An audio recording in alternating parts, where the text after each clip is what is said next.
मुलायम सिंह की सरकार नहीं है कि आप गोली चलवा दोगे, और आपकी हिम्मत है तो आप गोली चलवा कर देखिएगा। तो दोस्तों, ये है भारतीय जनता पार्टी के पहुंचे हुए नेता मुखलाल पाल। पहुंचे हुए क्यों कह रहा हूं, आपको आगे बताऊंगा। एसपी को हड़काते बीजेपी जिलाध्यक्ष का ये वीडियो आपने पहले भी देखा होगा, लेकिन कुछ बातें इन महाशय से जुड़ी मैं आपको इस वीडियो में बताने जा रहा हूं जो आपको शायद पहले से पता ना हो।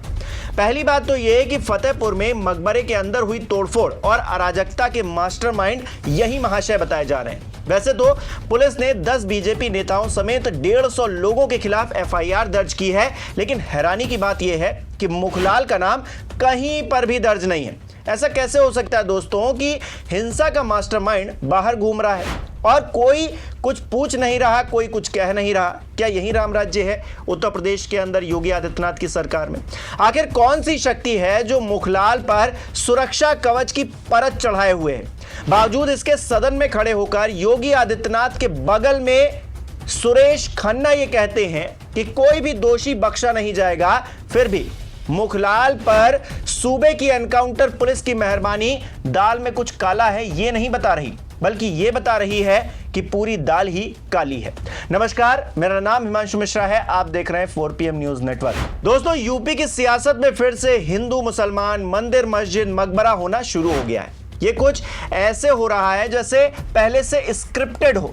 अचानक से एक मुस्लिम धर्मस्थल पर हिंदू मंदिर होने का दावा कर दिया जाता है, प्रशासन को चुनौती देते हुए चढ़ाई कर दी जाती है, पुलिस तमाशा देखती रहती है और फिर कुछ लोगों पर एफआईआर कर मामला शांत करने की कोशिश हो जाती है। पर इस बार तो हद ही पार हो गई है। फतेहपुर कांड के मास्टरमाइंड कहे जा रहे मुखलाल पाल को यूं ही खुला देखा जा रहा है जैसे उन्होंने कुछ किया ही नहीं। अराजकता मानो मुसलमानों ने की हो। वैसे अगर मुसलमान होते तो अब तक बुलडोजर कई घर ढा चुका होता, लेकिन बुलडोजर तो छोड़िए, यहां तो खुलेआम धमकियां दी जा रही हैं, वो भी एसपी को। वीडियो सामने आ रहे हैं, फिर भी सन्नाटा छाया हुआ है, कोई कुछ बोल पाने की स्थिति में नहीं है। योगी तो सदन में नाम तक नहीं लेने दे रहे हैं अपने मंत्रियों को। जैसे ही जिक्र करने की बारी आती है, अपने ही मंत्री के मुंह पर ताला जड़ देते हैं। लेकिन ये सब जनता तो देख ही रही है, कम से कम सबको दिखता है कि योगी आदित्यनाथ किस तरह से बचाव कर रहे हैं। खैर, हम जिस महाशय की बात कर रहे हैं, उन मुखलाल पाल पर बांदा के रहने वाले अजीत गुप्ता ने आरोप लगाया था कि उन्होंने किसी आयोग या निगम में चेयरमैन का पद दिलवाने के नाम पर उनसे 50 लाख रुपए तक ऐंठ लिए। कई जगह पर 40 लाख रुपए भी बताए जा रहे हैं। मामले में बीजेपी के प्रदेश नेतृत्व ने जांच शुरू की और जांच समिति ने अपनी रिपोर्ट में मुखलाल पाल पर लगे हुए आरोपों को सही भी पाया। देख रहे हैं दोस्तों, ये वही मुखलाल पाल हैं जिन पर 50 लाख या फिर 40 लाख जो भी आप कहें, उतने रुपए ऐंठने का आरोप एक व्यक्ति लगा रहा है, और वही व्यक्ति एक मकबरे पर चढ़ाई कर देने के आरोप में अब फंसा हुआ। लेकिन अभी तक कोई भी उंगली उठी नहीं है उसकी तरफ और ना ही कोई एक्शन हुआ है। आप देख रहे हैं खेल किस तरह का है। एक व्यक्ति जिस पर इतना गंभीर आरोप लगा 3-4 महीने पहले, वो व्यक्ति अभी तक पद पर बना हुआ है, और उसके बाद एक और मामले में उसका नाम सामने आ रहा है। सबसे पहले तो मुखलाल पाल के घर पर बुलडोजर चढ़ा देना चाहिए था सीएम योगी आदित्यनाथ को, पार्टी से निकालकर बाहर कर देना चाहिए था, लेकिन क्यों नहीं किया, इसके पीछे भी रीजन है। बात सिर्फ यहीं पर खत्म हो गई हो कि मुखलाल पाल पर आरोप लग गए, ऐसा नहीं है।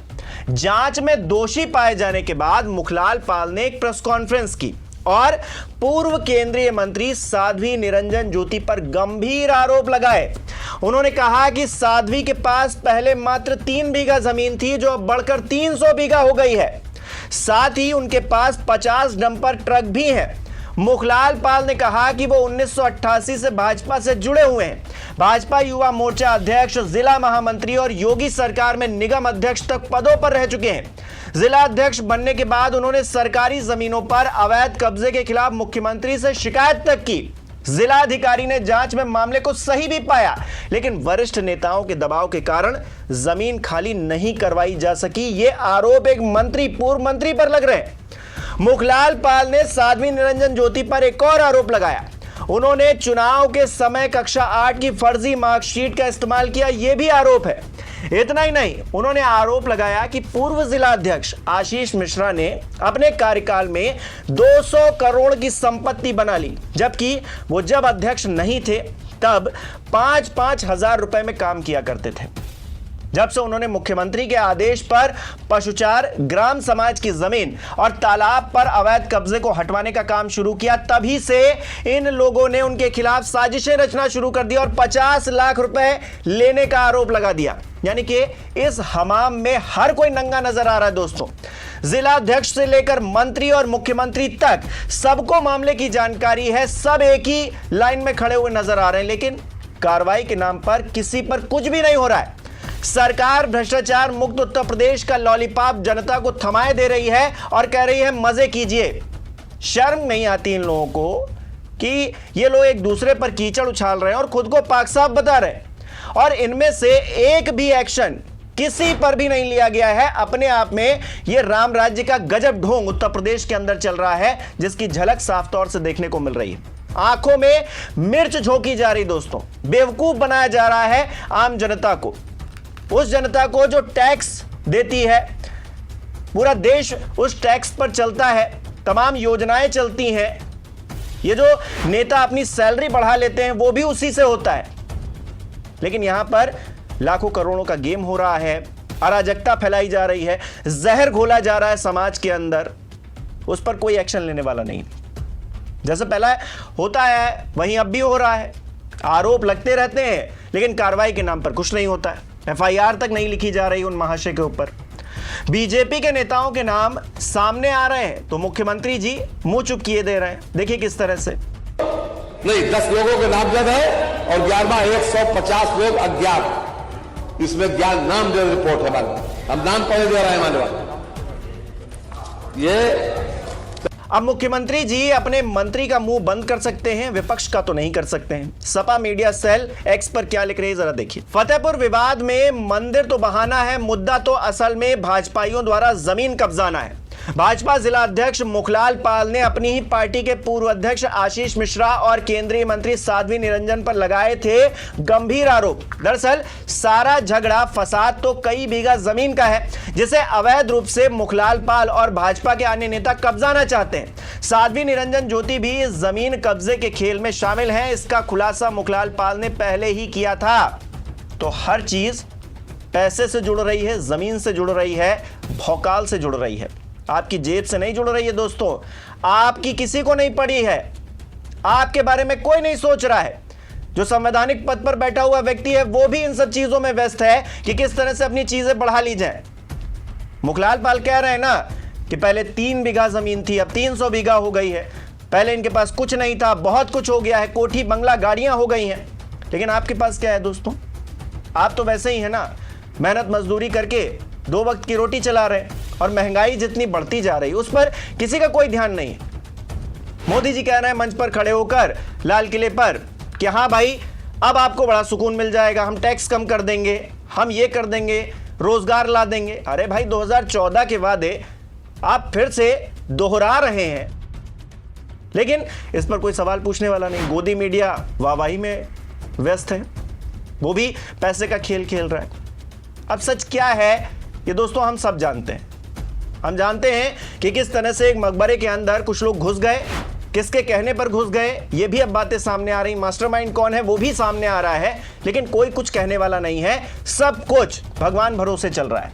वैसे भी वो वीडियोस तो हम सब ने देखी हैं दोस्तों कि किस तरह से एक उन्मादी भीड़ मकबरे के अंदर घुस जाती है, पुलिस के सामने ही तोड़फोड़ करती रहती है, भगवा झंडे लहराते हुए जय श्री राम का नारा लगाती है। मैं तो कहता हूं राम के नाम को बदनाम करती है वो भीड़, और बस फैसला ऑन द स्पॉट हो ही जाता है कि यह मकबरा कभी मंदिर हुआ करता था, इसलिए पूजा तो यहां होकर रहेगी, किसी के दम है तो रोक ले।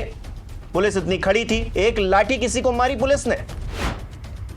किसी की भावनाएं आहत होती हैं तो होती रहें, बस हिंदुओं की भावनाएं नहीं आहत होनी चाहिए इस देश के अंदर। मुस्लिमों की हो रही हैं, क्रिश्चियंस की हो रही हैं, किसी और की हो रही हैं, कोई बात नहीं। हिंदुओं की भावनाएं आहत होंगी तो इस तरह की घटना होंगी। हालांकि ताली एक तरफ नहीं बजती है, कई मामले उधर से भी इधर से भी, मतलब घालमेल बहुत ज्यादा दोस्तों। अब जब हिंदू संगठन और बीजेपी नेताओं ने तय ही कर लिया है तो पुलिस भी बेचारी क्या कर लेती, वहां पर खड़े होकर तमाशा देखती रही। क्योंकि लाठी मार मार कर अगर सुझा देती कई लोगों को तो शायद नौकरी तक चली जाती कुछ लोगों की। क्योंकि योगी तो बड़े सख्त नेता कहे जाते हैं, नाफरमानी उन्हें बिल्कुल भी बर्दाश्त नहीं है। विपक्ष अगर सवाल उठा रहा है तो उसे ही अराजक करार देने का टैलेंट उनमें और उनके इर्द गिर्द के जो चिंटू मिंटू हैं कूट कूट कर भरा हुआ है। इनकी इस हरकत की मिसाल जो है हम कई बार देख चुके, कई मौकों पर देख चुके। मतलब ये कि तमाशा देखकर चुप रहिए, नहीं तो आप खुद भी एक तमाशा बना दिए जाएंगे। ये है सच्चाई। बाकी 27 में बाबा जी की वापसी तो तय है, सदन में खड़े होकर कह रहे थे, क्योंकि समाजवादी पार्टी को तो गाय का श्राप ले डूबेगा। मैं देख रहा था कि आप लोग जब गौ माता के साथ भी धोखा दे सकते हैं तो किसको नहीं धोखा देंगे आप। और यही तो करते थे, जो गौ माता को धोखा दे देगा। गाय का दूध तो पीते थे, गाय को सड़कों पे छोड़ देते थे, कसाईयों के हवाले करा देते थे। यही होता था ना, बोचड़ खाने के हवाले करा देते थे। और ये डबल इंजन की भाजपा की एनडीए की सरकार है। 7,727 निराश्रित गौ आश्रय स्थल में आज 16,35,000 गोवंश रखा गया है। मुख्यमंत्री सहभागिता योजना के माध्यम से 2,46,426 गोवंश पशुपालकों को दिया गया है और प्रत्येक गोवंश का 1,500 रुपये हर महीने ये सरकार उन पशुपालकों को उपलब्ध करवा रही है, 50 रुपये प्रतिदिन के हिसाब से।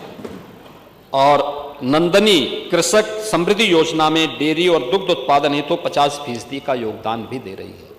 आपने गाय का दूध पिया, लेकिन गाय के दूध को कहीं भी आपने उसके प्रति कृतज्ञता ज्ञापित कर सकेंगे?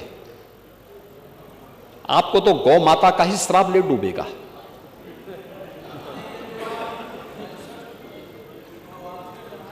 हाँ, आज चिंता मत करिए पांडे जी, मैं शिक्षा में भी आ रहा हूं, चिंता मत करिए, मैं वो भी बात बता रहा हूं। नहीं, ये श्राप तो आपको लग पाएगा, और इसलिए 27 में आने का सपना मत देखिए। गौ माता श्राप देती है, अगर गौ माता श्राप देती है, सांड भी तो श्राप देगा भाई। केवल गौ माता थोड़ी श्राप देगी, गौ माता के साथ साथ सांड भी श्राप देगा। और मुख्यमंत्री जी को ये भरोसा दिलाना चाहिए कि जो लोगों की जान गई है उनके परिवार के लोग श्राप किसको देंगे? उनके श्राप किसको मिलेगा उनको?